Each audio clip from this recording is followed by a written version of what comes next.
Okay, we're really lucky tonight to have a fantastic speaker. That's Paige Atkins, and I wanted to make a few introductory remarks. The electromagnetic spectrum certainly is a big focus of the armed forces, and recently there's been talk about what kind of activities do we have in the electromagnetic spectrum, and how can we bring those together? Mainly spectrum management, EW, and cyber. Our speaker has spent her whole career in understanding and establishing the efficient use of spectrum, and the convergence of spectrum is certainly an area where we're most excited to hear what she has to say. She served as a government senior executive in the government senior executive service when she was director of the Defense Spectrum Organization, and she also led the development and execution of resourcing strategies, business practices, strategic alliances to provide enhanced capabilities and services to the nation's warfighters and our national leadership as part of when she worked for DISA.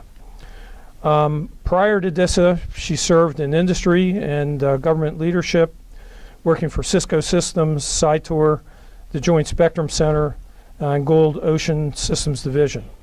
Her expertise spans the breadth of command control, communications, computers, intelligence, surveillance, and reconnaissance technology, with an emphasis on cybersecurity, information technology, and wireless systems. She currently is a vice president for cyber and IT research at the Virginia Tech Applied Research Corporation, where she leads the cybersecurity and information technology research portfolio. In 2011, Paige was awarded the Office of Secretary of Defense Medal for exceptional civilian service, and she supports multiple defense and Air Force scientific advisory boards. She has a Bachelor of Science in Electrical Engineering from Virginia Tech and a Master of Science in Engineering Administration from GW. So our speaker tonight, Paige Atkins.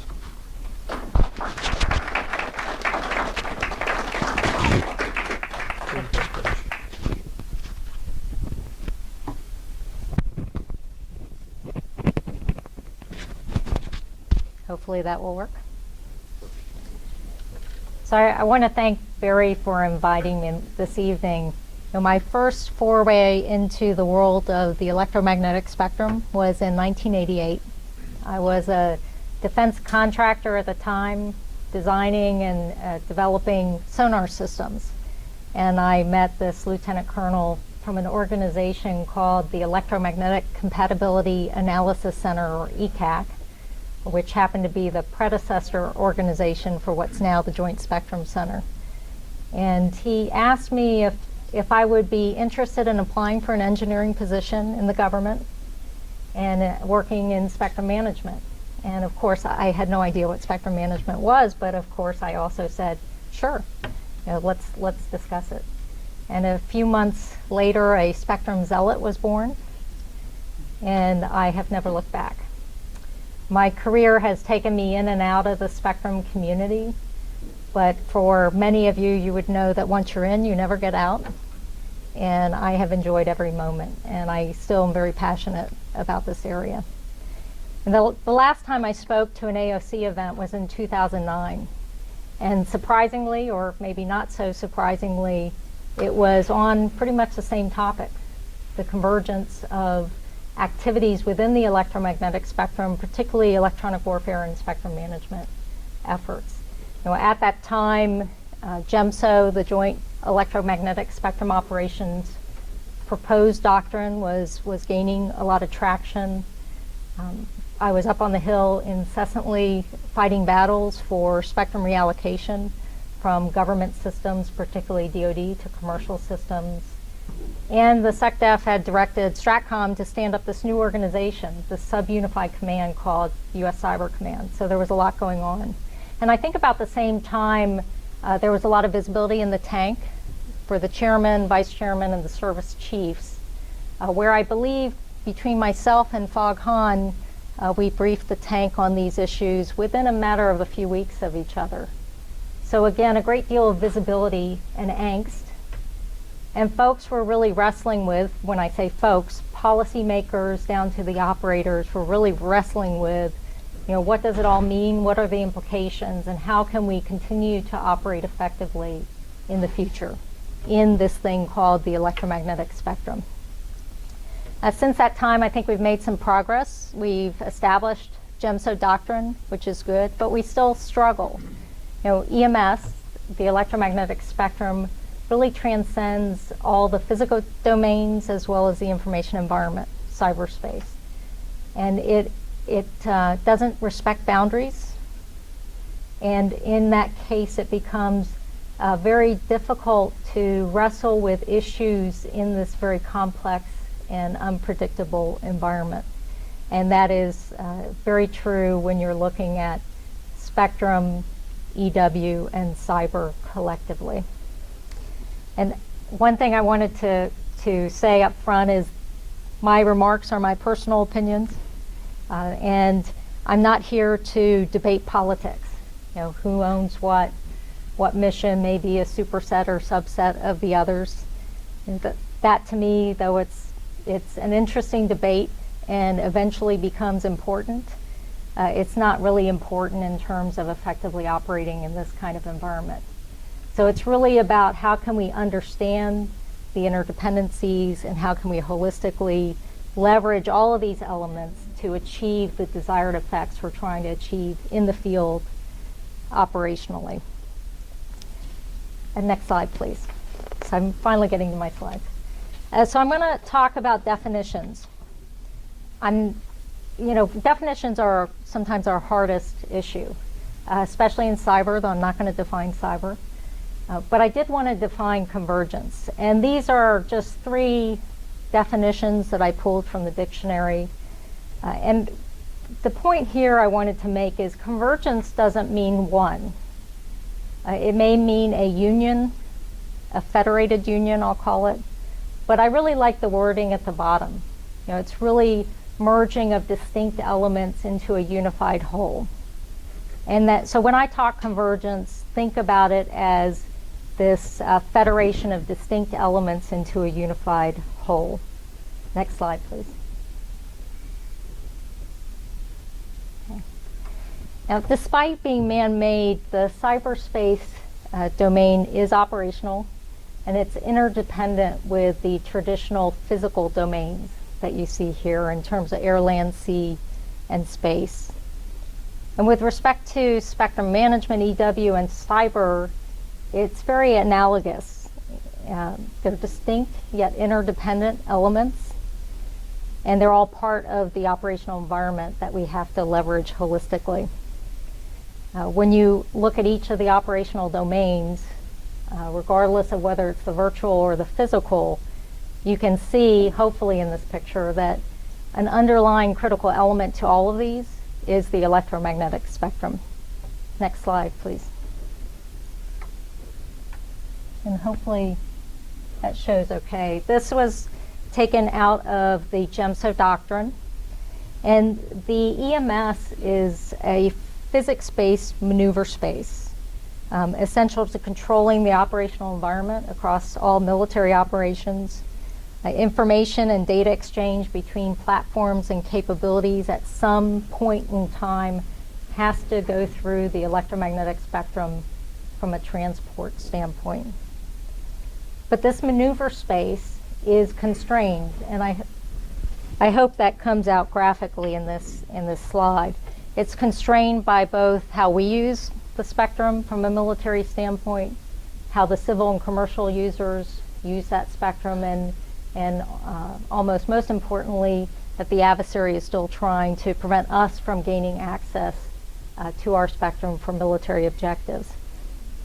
And so it is a contested and congested environment, which I'm sure many of you have heard that phrase, and it constrains the freedom of maneuver across all operational domains. Next slide, please.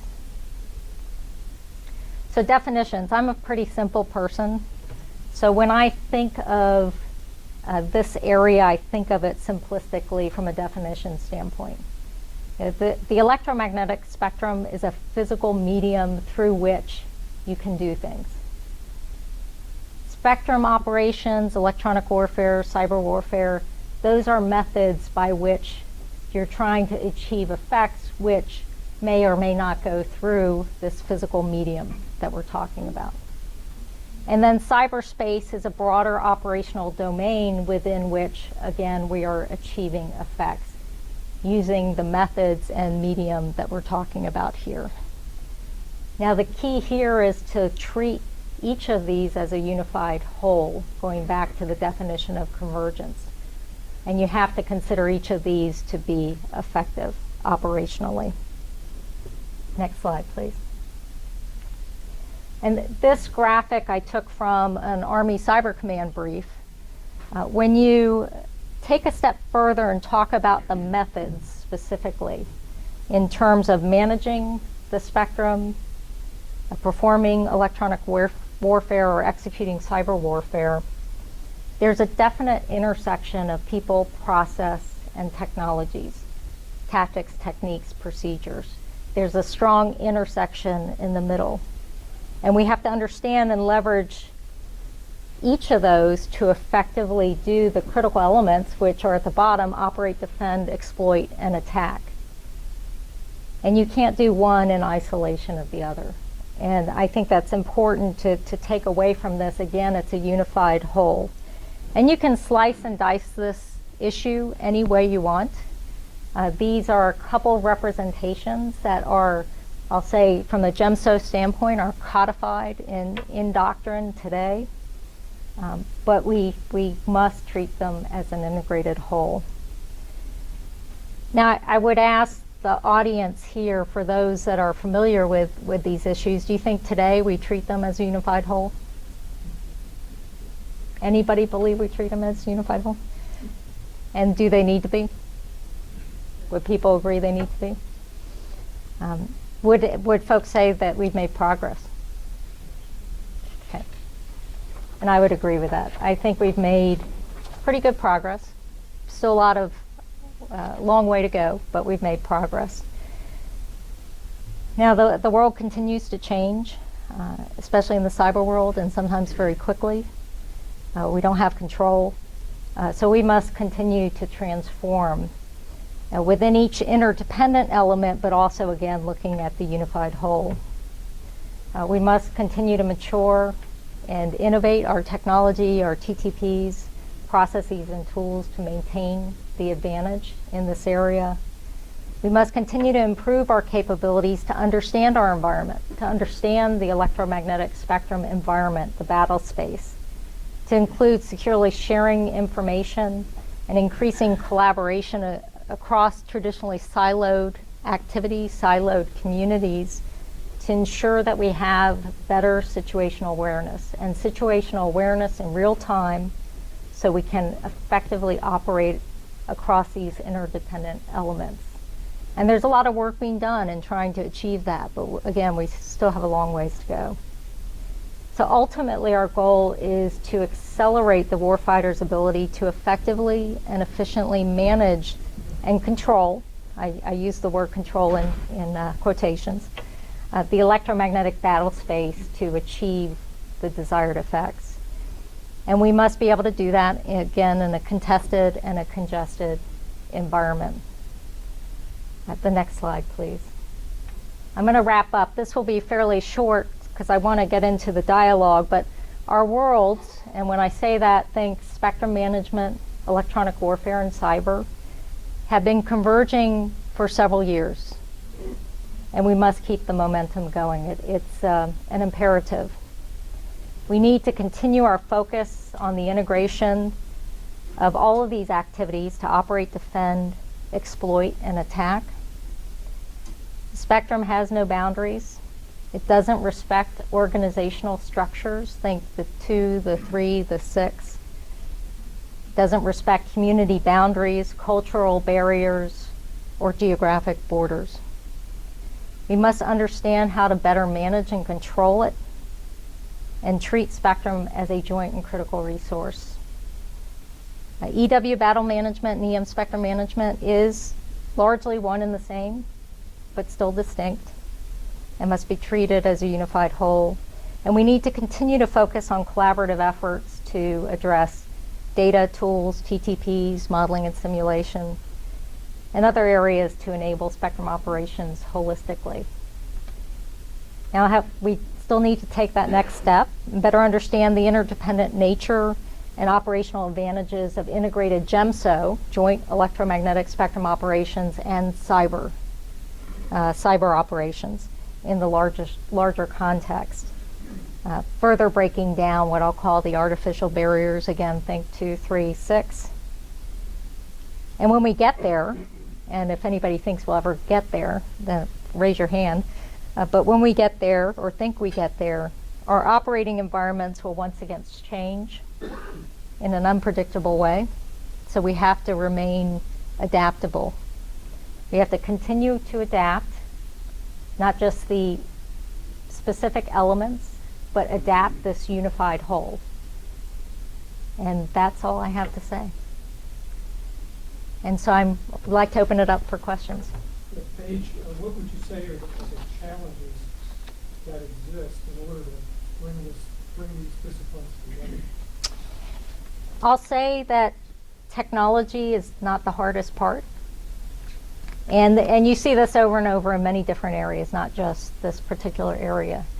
And it goes back to those artificial boundaries, largely cultural issues, the silos that have been built over time, control, desire for control.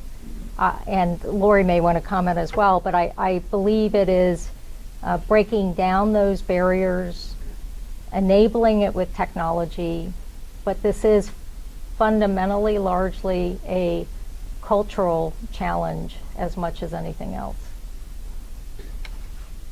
Yep. I'm Bob Bowley. Earlier you referenced an unpredictable environment. Is it fair for me to conclude that that's really what you were talking about, is the various barriers that you just addressed, that's what's making it unpredictable, or is it truly the physics?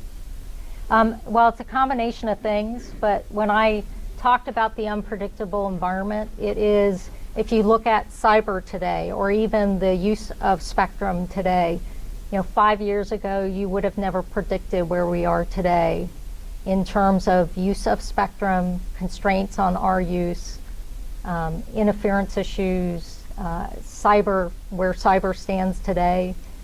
It is morphing as we speak. And as we look across these distinct elements, as one or more morph, it becomes a very unpredictable environment. So it was a broader issue of unpredictability to include, to a certain extent, operational unpredictability as we see our operational environments changing somewhat drastically over time. Let's go.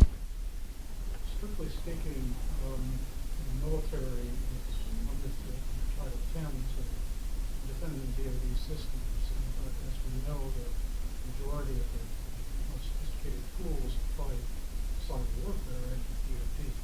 And I'm wondering, among other solutions, whether you see some bridging function to be served, for instance, by the National Guard, which can go across Title 10 to Title 32 in cyber at the request of the Secretary of Defense. And one can speculate even could function on behalf of the governor in state active duty using their skill sets, but not using DoD equipment. I think that is very relevant. I've seen it not just looking at it from a cyber standpoint, but even just a spectrum standpoint, where the Guard can do certain things in different capacities that the DoD or the military couldn't do directly. And I think it's an enabler to help us bridge some of the gaps and achieve better integration. It's still a challenge because you have to be very careful, as you transition through the different authorities, that you're very careful in that process. But I do believe that that is a lever that we should be using as we move forward. Yep. We have the problems internally here, with collaboration and working, but where do you see the external impacts coming? The organization that all of a sudden has a chunk of very important spectrum that another part of the government wants to sell off to use for commercial uses. Do we have a system that can, as a whole, respond to that, or is each organization back to fighting its own battle? And I guess does the external threat impact how we can cooperate ourselves, or does it help splinter us? That's an interesting question. I've seen both cases. At times it splinters us because everyone becomes so protective of their individual capabilities. And the issue there is as soon as the external drivers see seams, particularly if it's internal to the DoD, they exploit those seams very quickly, and it hurts us over time. What I've seen over the last couple of years or so, as those battles have intensified, that we have less seams and folks are working more collectively together. But I would say that's predominantly on the traditional, I'll say traditional spectrum management side. There's still some very significant EW related issues. EW from a regulatory standpoint within the US is handled a little differently, but there's some real challenges in terms of test and training in particular that need to be addressed, and I don't think have been fully integrated into the discussion and the debate. So I think people are pulling together more now than ever before, but it's still not a completely holistic picture or debate, if that made sense.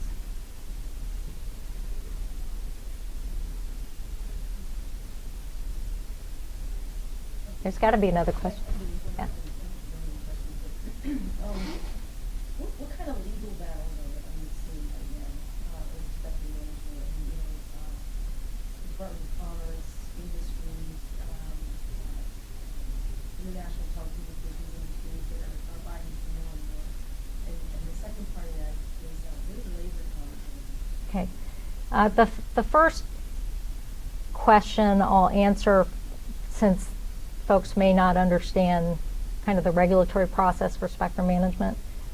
So you have to kind of divide what we do in the US, which is controlled by us, and what is done globally. Globally, it is managed through the International Telecommunications Union. Think UN like one country, one vote. US has one vote, as other countries have. And fundamentally, they come together every 3 to 4 years and decide how they're going to change spectrum use globally. Countries can adopt or not. Each country can do their own thing because spectrum is a sovereign resource. And the challenge for us from a military or government standpoint is, think about that fundamentally. We're trying to design, deliver, operate systems that the rule sets in which they operate can change from nation to nation. So again, think adaptability, flexibility, a lot of things that we have to take into consideration.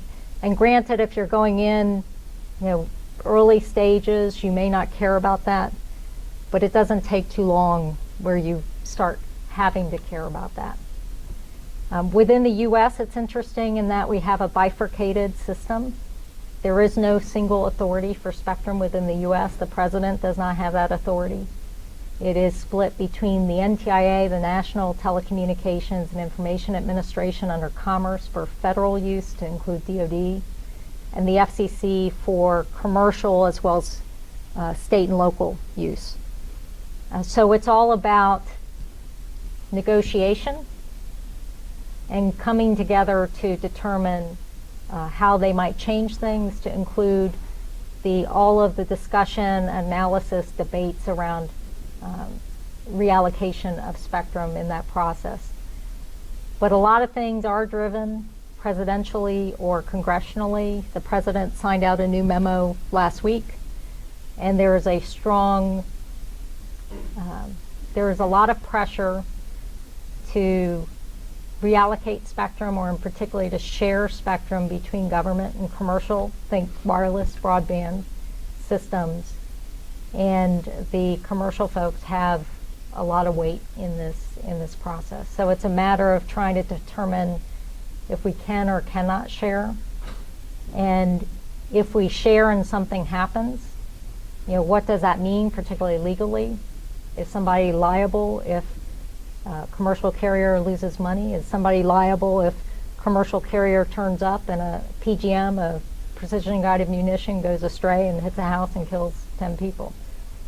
So there are a lot of different regulatory and legal issues or facets that are being discussed and dealt with in this process.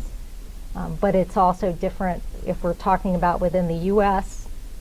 and globally, because you may have to operate differently in each case. Did that answer your question? Okay. The second piece is in the lasercom. Oh, lasercom. So right now, lasercom is not regulated, though there are certain elements of it that there's strong coordination mechanisms in place. And there's been discussion in terms of, do we try to get ahead of it before it's regulated to shape the discussion? But there's a little more flexibility there, but again, there are some strong coordination mechanisms that are in place to address that. Is that commercial risk involved in lasercom? For the most part, I would say no. Yeah. Not that they aren't looking at it, but it's not, at this juncture, it doesn't really meet what they're trying to do at the cost point that they want. Yep. I've heard, but not read, resistance to the idea of cyber being a domain. At the same time, I've heard and read that EMF should be considered as a domain. Two questions. What have you heard, and what do you feel?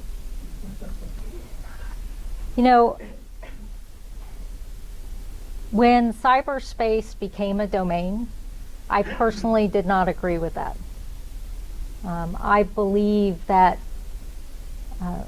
cyberspace is a somewhat, like spectrum, is somewhat of a medium in which you can do things supporting the operating domains that are there in terms of air, land, etc. There's goodness in being an operating domain in which it helps you shape forces and workforce skills to specifically apply capabilities in that particular skill set. But I wouldn't have done it. And did that answer your question? No. Okay. It's good enough. Okay.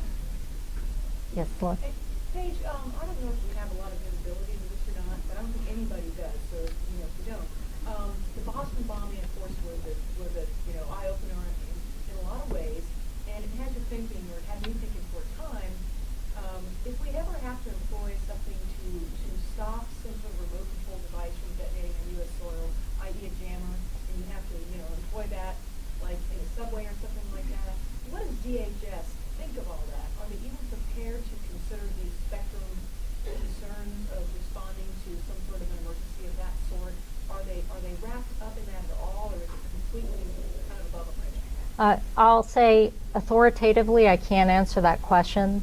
My gut, based on the little bit that I know, is that folks are looking at technologies that could be used, and the biggest issue is related, or a significant issue is related to potentially jamming cell type capabilities, and how can you control it to a point that you don't disrupt commercial communications capability.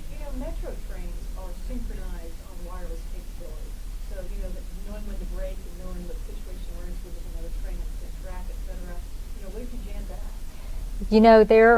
There are so many vulnerabilities in our critical infrastructure and other activities. When you look at the cyber physical security aspects, where you can use even cyber attacks to create physical effects, cyber could be through wires or EW kinds of activities. That is an area of concern for me personally, and an area that I'm following closely. In many cases, we've known as we have interconnected systems or wirelessly enabled systems that were not connected or wireless before, that we're exposing those systems to increased vulnerability. And I do not believe we collectively have done enough, and again, my personal opinion, DHS has not done enough to focus on those particular vulnerabilities for the protection of our nation.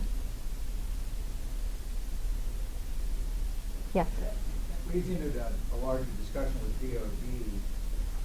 We look at the spectrum of warfare from full operations against a peer power to going into a country and doing limited operations in certain areas. And is DOD prepared to handle the spectrum limitations that you're going to have there, where one, you might not be limited, you can use whatever you do, you can jam whatever you can disrupt, and yet you're going into a limited area where you are going to have to shape in a foreign environment what you can and can't do. Is this coordination that the groups are beginning to work on facing that as well? Because that's even broader than doing a homeland. Yeah, I think that particular span of activities or breadth, spectrum of activities, I think has always been a consideration.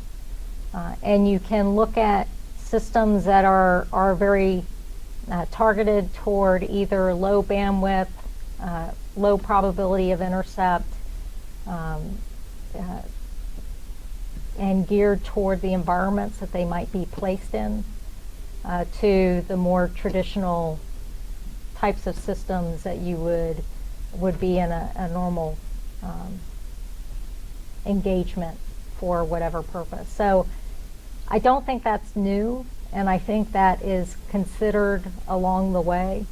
I think what's newer probably is the idea of trying to create systems that are as adaptable as possible, software-defined radios or modular components, so you can swap things out, particularly either changing waveforms or swapping out frequencies if necessary, from a modular standpoint, to ensure that you can adapt to whatever environment you're going into.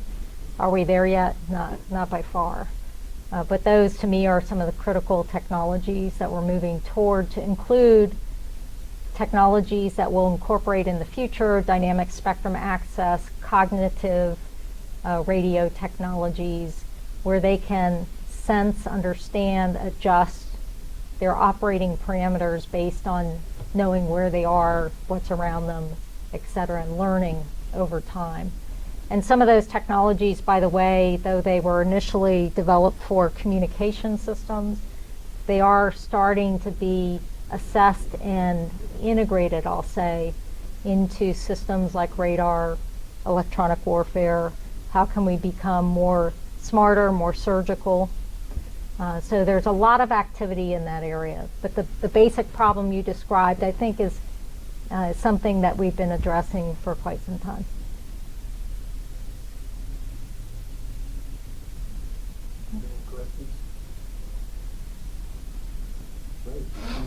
Thank you very much. I appreciate the invitation.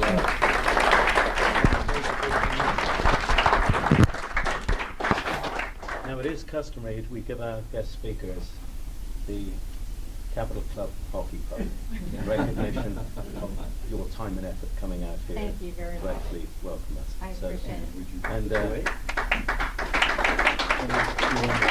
And